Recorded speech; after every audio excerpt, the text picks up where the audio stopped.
Well, ladies and gentlemen, if you can hear my voice and if you can see my face, then that means we are back together for another Monday night, and that means it is time for Firepitt. My name is Megan Pennington. It is so good to see you guys.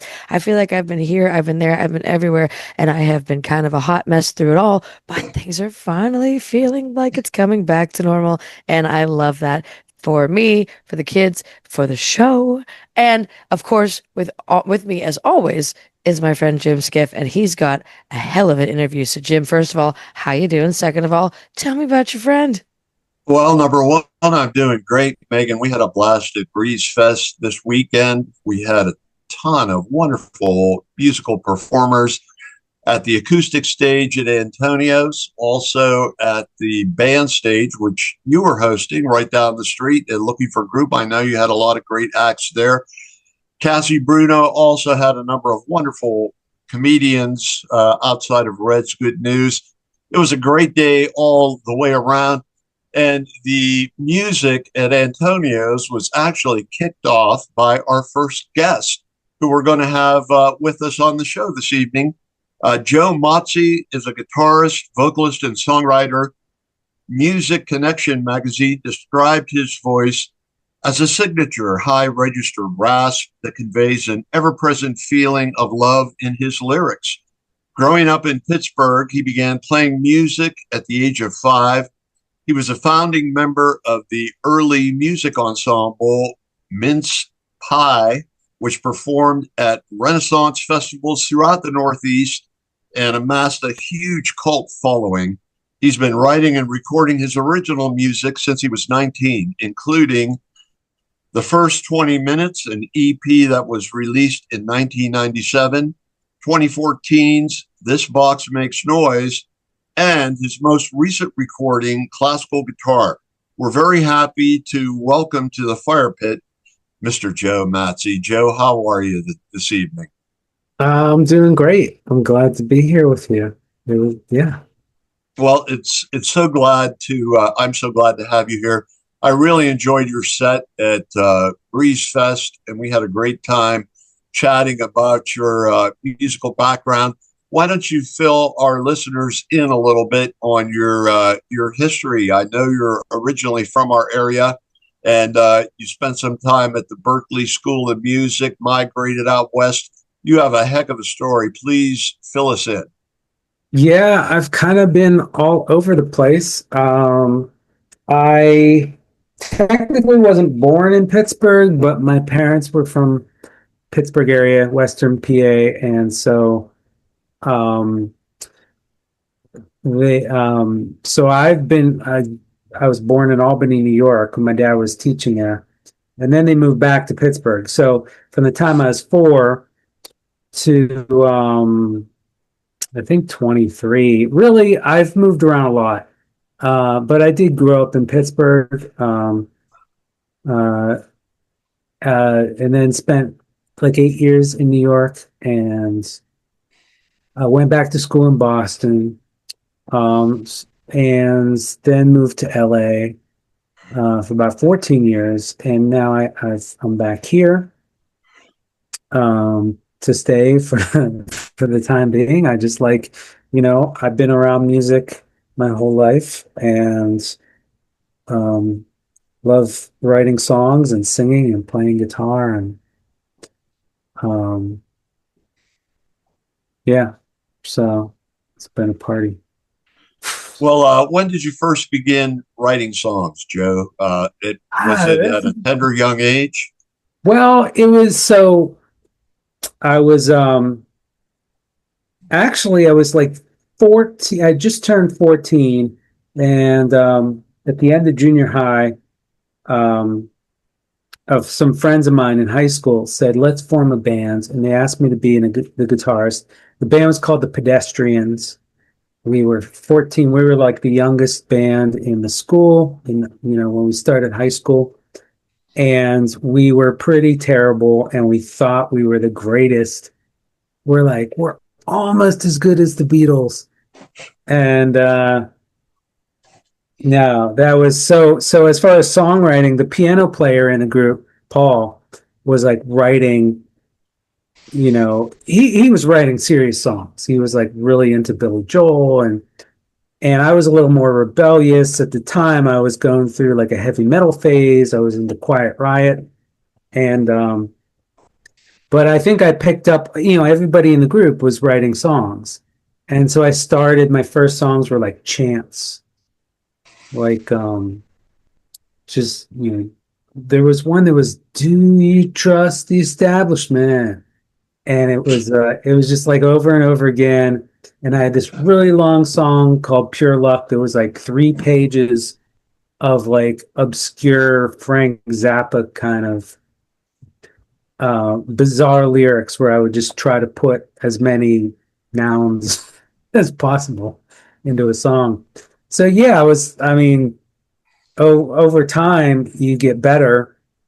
And I think when I got to college, I was actually at Duquesne University for music school, and started writing songs that I really kind of believed in more, and made an album with a friend on a 4-track, and it was cassette only, and it was we weren't really thinking like commercial release. We just, I just wanted to have an album, and I had 12 songs, and made about 10 copies on cassette and gave them to friends.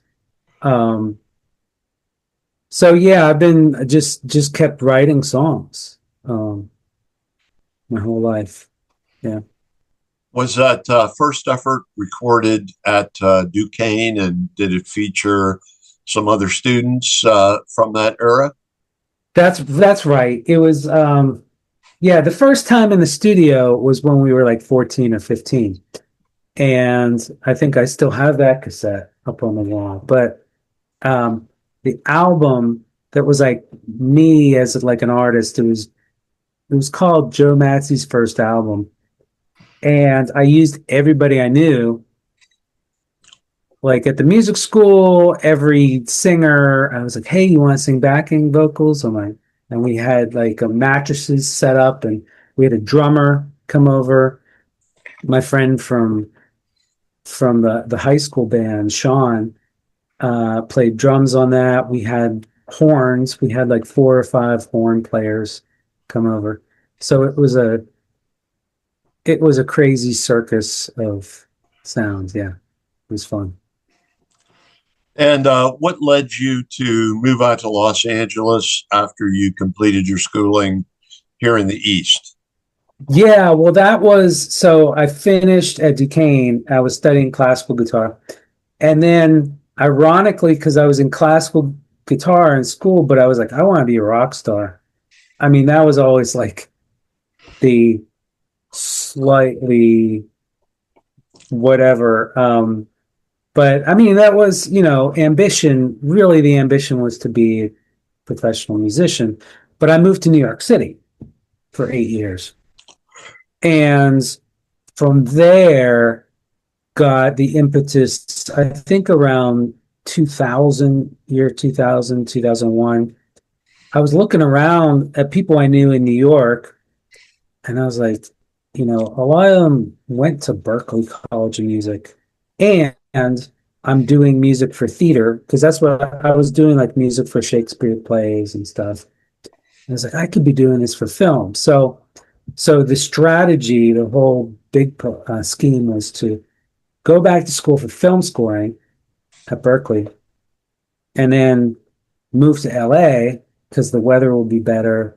Also, I had a friend who was like writing for TV shows. So I was like, in my mind, it was like everybody in New York is doing art and have a day job. But if I move to LA, people are actually living on their craft. And so it was sort of that. So I think it was him. I think it was Rico who I thought he made me think that it was possible to actually do music, for a living and with the skills. So yeah, so that's what led me to LA. So you made the move out to LA, and you had some opportunities to work with writing music for film and television. Is that correct? Yeah, I did work on some really cool projects. I ended up assisting composers and I was doing a lot of freelance work. So I worked on the Bonnie Hunt Show, which is a daytime talk show, and I was writing charts for the house band. And then a lot of transcription. I worked on this video game called God of War Ascension. It was like in between God of War 3 and 4, there was Ascension. And yeah, that was really, I mean, yeah, I got pretty deep on the workflow that these, composers have and orchestrators. I was working for the orchestrator. And yeah, so it was a cool project. So somebody would come up with a melodic idea, and they'd hand it to Joe, and Joe would develop it into an orchestral score of some kind Yeah. for the recording. Is that how it worked? So most of the time, so the composer was Tyler Bates. And he really thinks in orchestra, but he also plays it in on the MIDI keyboard. So he'll have the brass section up. He'll play with 5 or 6 fingers. He knows how many brass players he's going to have, 8 fingers, whatever. He'll play it all in one track. And then you have to have a human being look at that.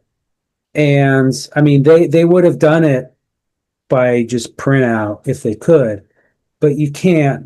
The last step of scoring is to have real musicians replay it. So you create it in MIDI, and then you need 100 people in the room to make it sound like music.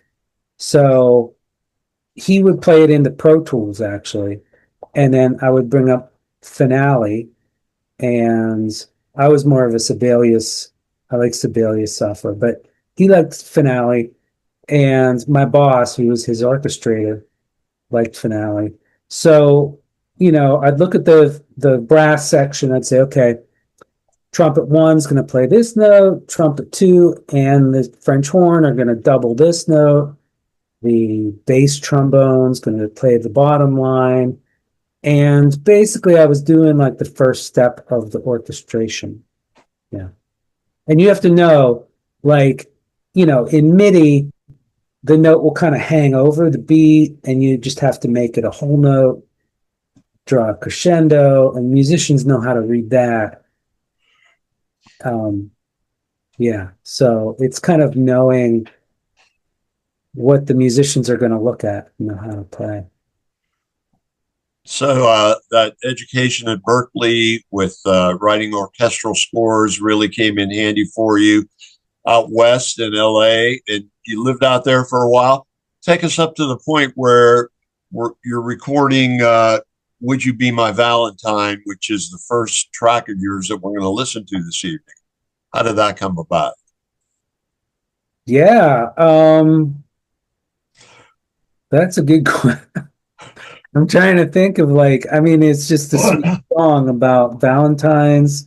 There's a mention to Bougainvillea. I think I was writing songs. I was doing that composer assistant work, and I was writing songs, and I was actually trying to write songs, to sell them, to make money. And so this seemed like a sweet kind of song. Would you be my Valentine? Would you put your heart inside of mine? And so that's how that came about.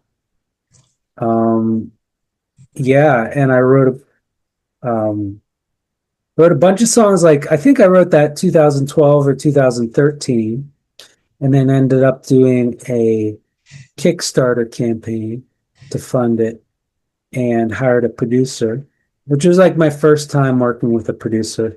So when we listen to Would You Be My Valentine, Brian Packer is the producer. and he plays the guitar solo, and he was kind of a genius. Though I was, I didn't really appreciate him at the time. I was so like intense, and I was so stressed out about the album that like everything he would do that was like his decision, I'd be like uh second guessing it and just freaking out. And now that I look back, I'm like, wow, you need to, double the guitars with different transpositions and tunings and capos, and um I learned a lot of stuff from him.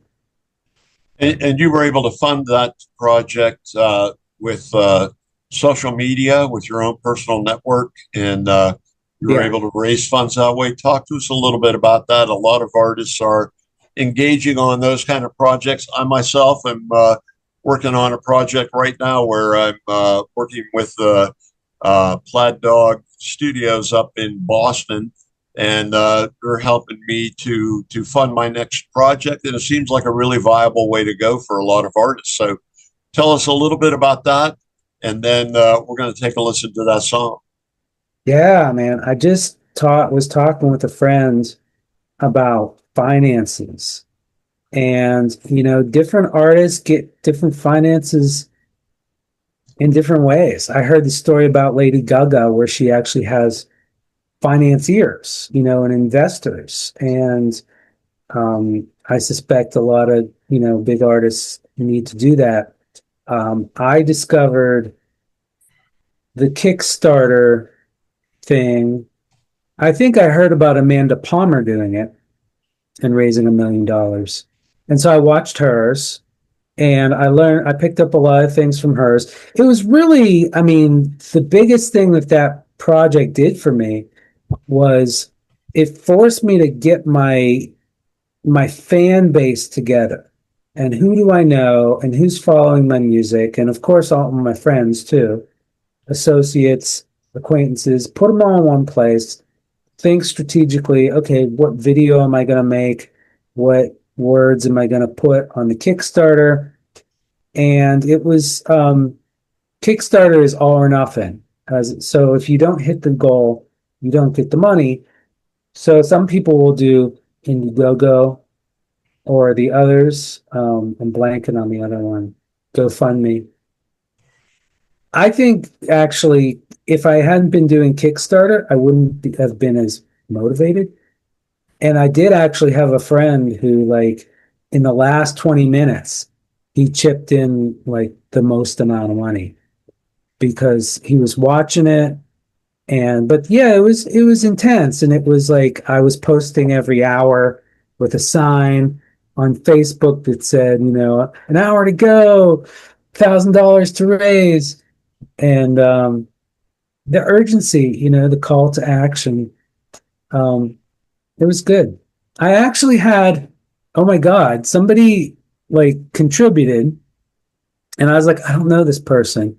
I looked him up. Yeah, he's on my email list. He's on my email list because he bought a Renaissance Fair album off CD Baby.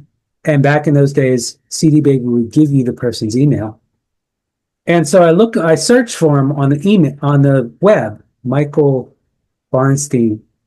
And he's like the designer of the BlackBerry. I was like, what? He was like one of the original, like he's just this tech person from the company RIM. And he's on my email list. I didn't know him, but I'm like, okay, brush with greatness. That's cool. So. And where was this song recorded?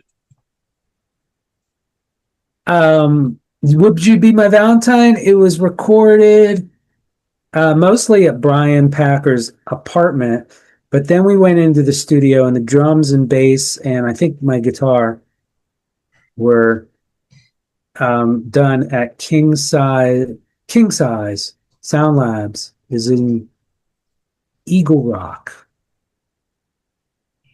Yeah. Eagle Rock, Pennsylvania? No. It was in LA. That's in LA, Eagle Rock. Oh, cool. Yeah. All right, so this is the LA sound. The LA sound, but it has like a distinctly kind of Appalachian feel to me, and I love Right. like the bluegrass harmonies that are thrown in there. Really a nice guitar solo. Uh, Yeah. I really love this track, Megan. I think we should give a listen and let our listeners hear this. I think that is a fantastic idea. Without further ado, ladies and gentlemen, let's take a listen to Would You Be My Valentine?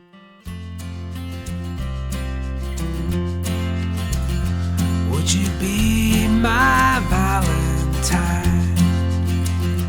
Would you be my Valentine? Would you put your heart inside of mine? Would you be my Valentine?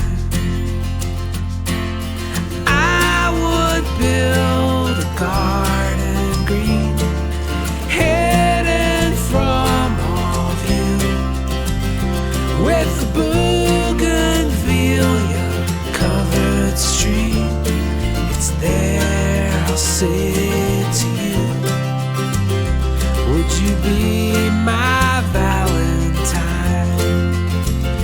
Would you be my Valentine? Would you put your heart inside of mine? Would you be my Valentine?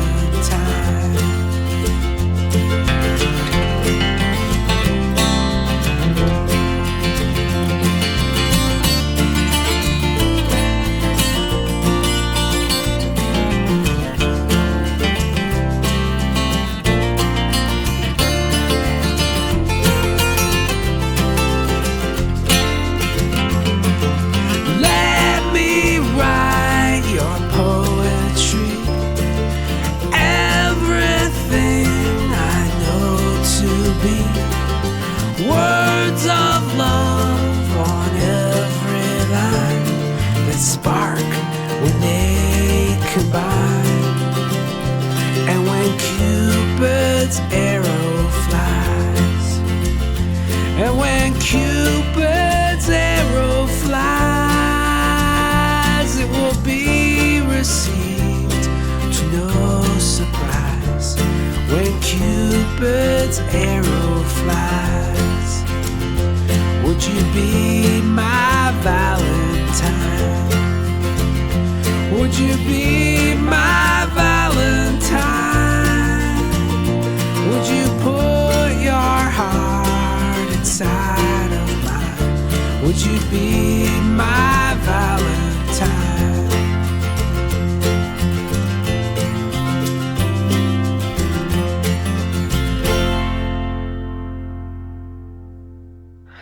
There you have it, folks. That was Would You Be My Valentine? We're hanging out here chatting with the master himself.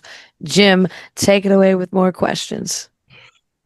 Well, I love that track, Joe, and I'd like to continue on our journey through Joe Matzie's personal history. So we recorded this in L.A., and how long after this recording did you make the move back to the eastern part of the United States? Oh, it was I would say it was a decade, because I recorded that in 2013, and then we went through COVID 2020, and about 2021, I mean, I was at home and not working, so I was like, I mean, I was recording songs. That was my work during the lockdown, and I was like, well, I could be doing this from anywhere. So, and I had been thinking for a while of moving back to Pittsburgh. I still love LA, but you can't like be everywhere. That's the shame, that you can't like be quantum, and go through a wormhole and be in all those places at the same time. So, but it was an opportunity. I had like all this unemployment money, and I was like, okay. And also, my mother was at the point where she was kind of falling down and needed help here. And so I moved back, and I have been sort of reestablishing myself.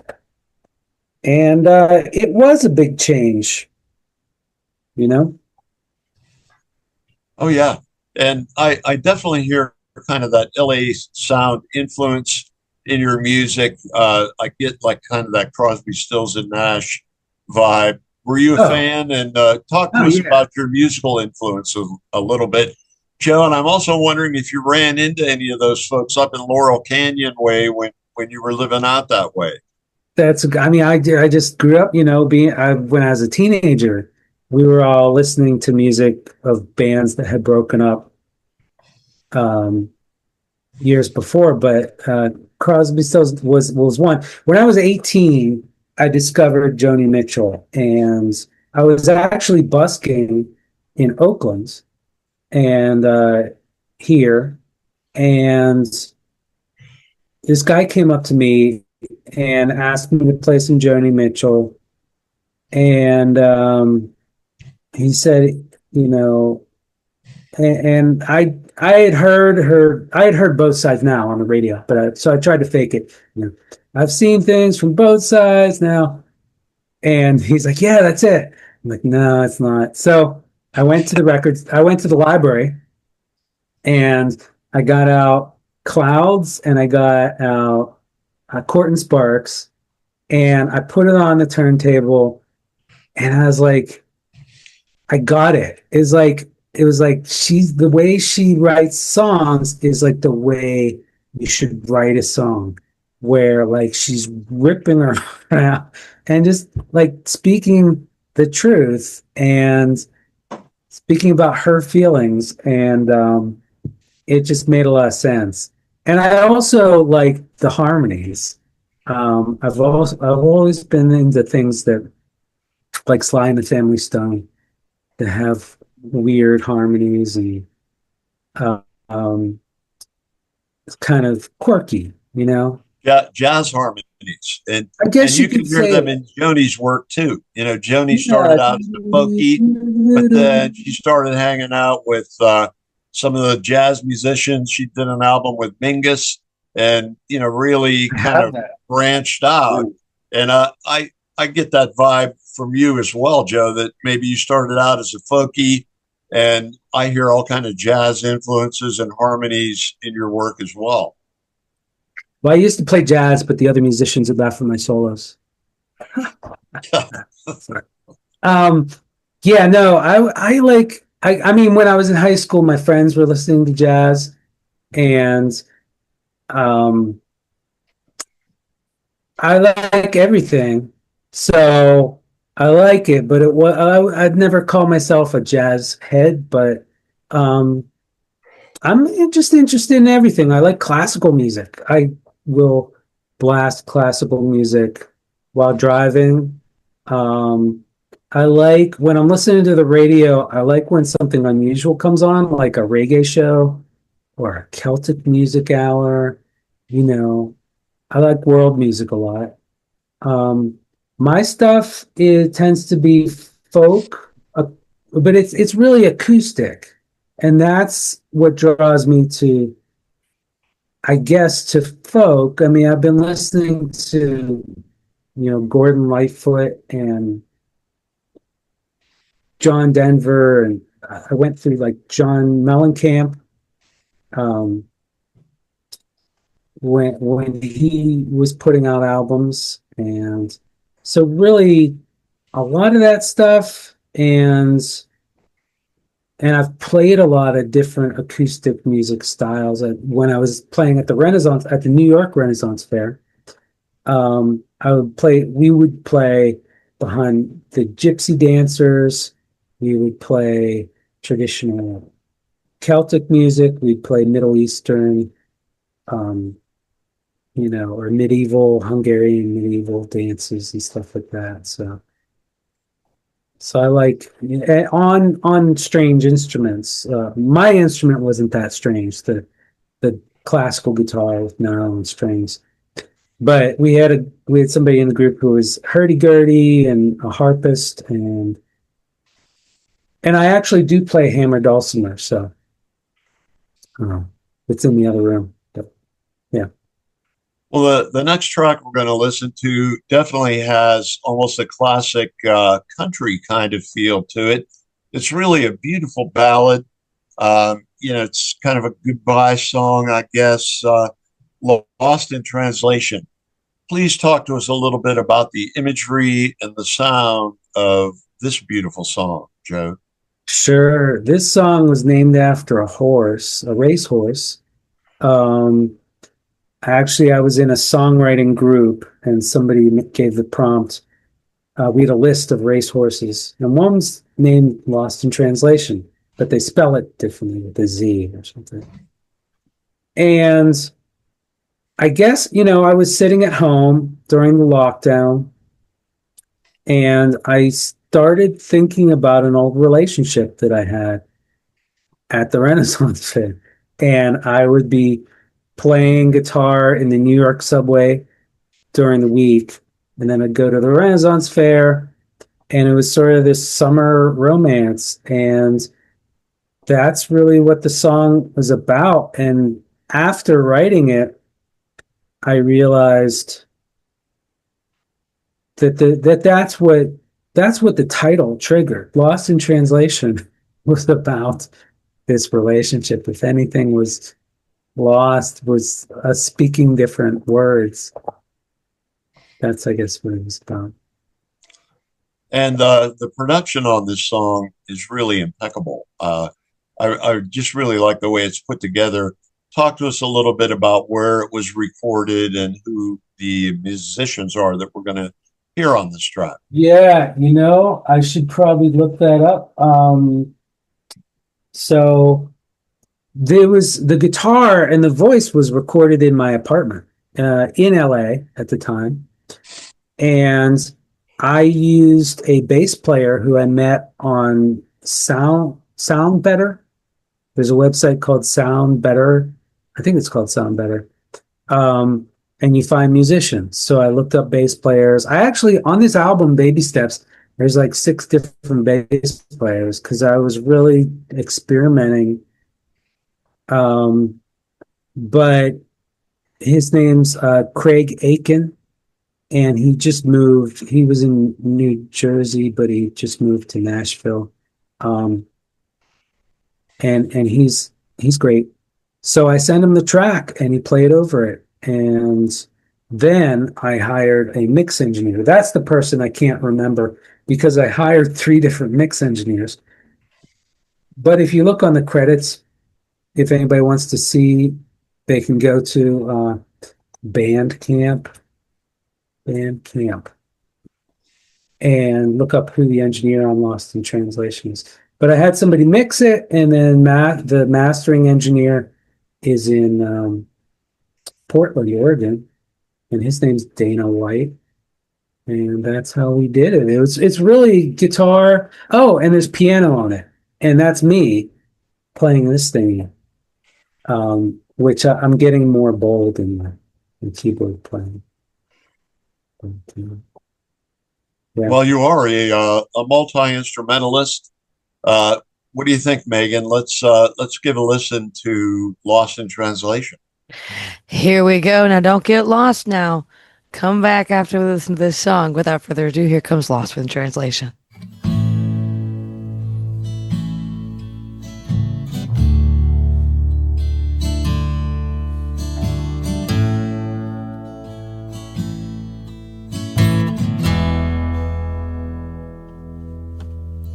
If I had known that I would lose you, I'd love you. When I said it that day, I might not leave myself so open to be broken, but I love you anyway. Now I'm all alone in a crowded station, lost in translation and hungry for change. And here comes trains, may they be the connection that one day may bring us together again, to tell you I love you again.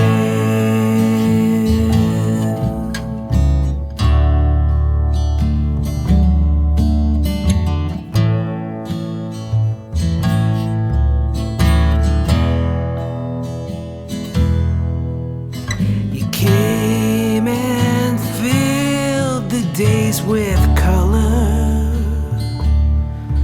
for a summer, when the dragon fairies play and restless hearts they share a language. So what's the damage for a summer anyway? Now I'm all alone in a crowded station, lost in translation and hungry for change. And here come the trains, may they be the connection that one day may bring us together again, to tell you I love you again. Braided flowers and the sparkle in your eye, and the music of the starry spinning sky. Fall approaches as the summer waves goodbye. Now I'm all alone in an echoing station, lost in translation and hungry for change. And here's to the trains and the songs that they sing us. One day they'll bring us together again, to tell you I love you again.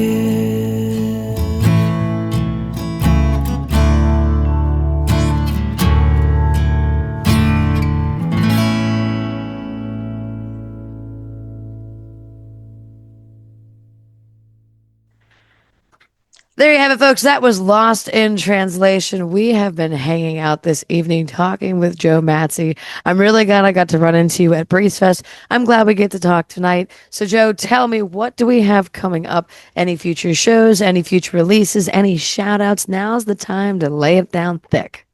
Yes, so next month, so this is August. I play a lot of gigs. Some of them are parties. I'm playing, I guess I can go on my website. I'm actually playing Scranton for the first time. There's a music conference there called Electric City Music Conference, and I'll be playing there. I think it's September 13th. It's either the 12th or 13th, because they haven't told me exactly the venue. But in Scranton, or somewhere in that little collection of towns, I'm releasing a new single, and the single is called Take a Better Look, and it will be released on Friday, September 12th. And I will be playing Nova Cellars Winery in Pulaski, Pennsylvania on September 27th. And I'll be playing Lady Luck Casino in Nemacolin Resort, October 10th. So that's 10/10. And then I'll be back at Antonio's Pizza October 24th, doing a special show there. So I'm kind of all over the place. And I'm going to New York City. I'm not going to be performing, but I'm going to another conference like October 17th, I think. It's called Mondo. It's like a music legal AI conference. So I'm looking to learn about the AI because it sounds like a mess. It's not a mess, but it sounds like it's good to know what's the law and what would be the law in this. Well, I think it's just about time for us all to take a better look at ourselves, at the world around us through the lens of a wonderful singer-songwriter, Mr. Joe Matzzie. Joe, it's been such a pleasure. Thank you so much for hanging out with us. Tell us a little bit more about this last track that we're going to hear. This is actually a world premiere, never been released publicly. We're very fortunate to have this song on our show.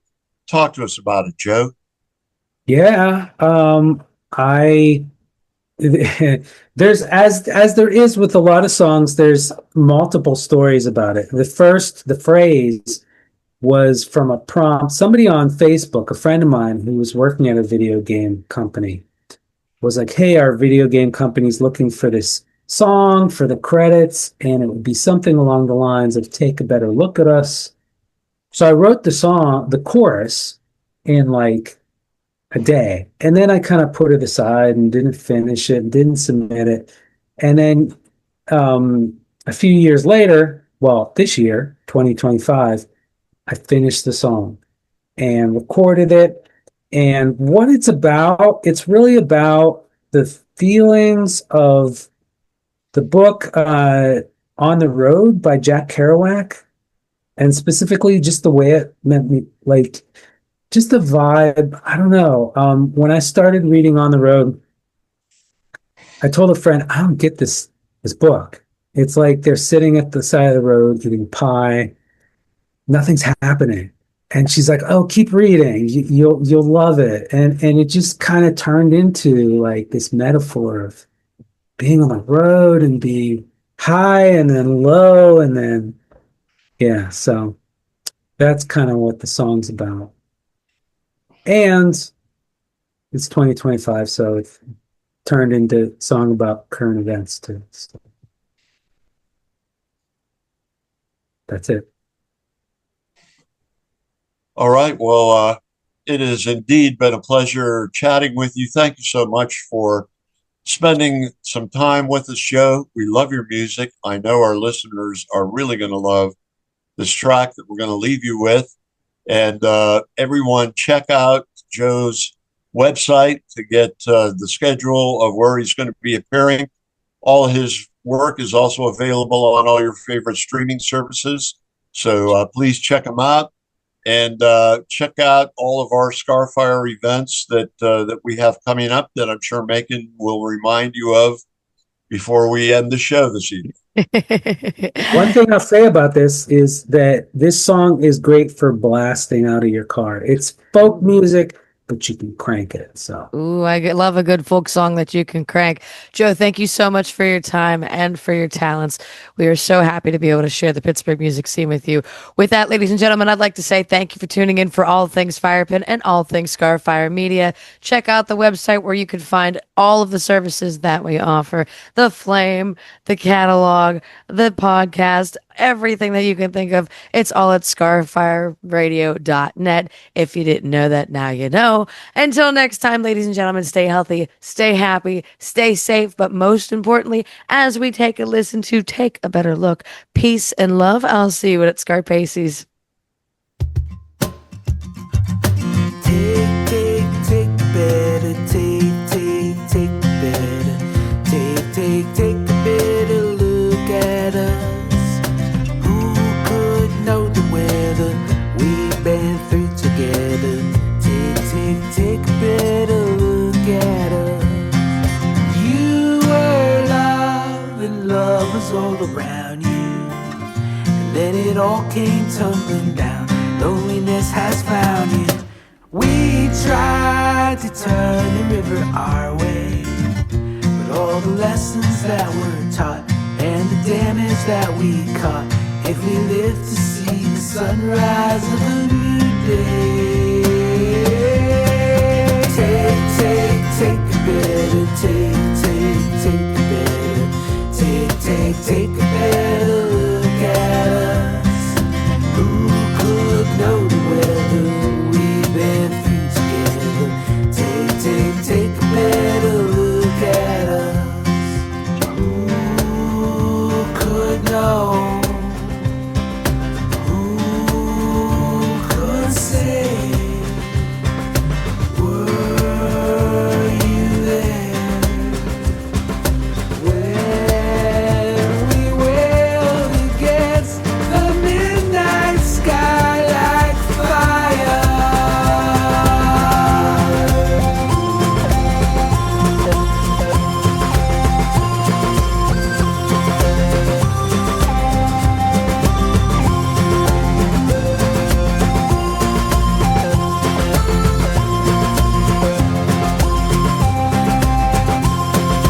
Here's my wish upon all pathways winding through the future and the past.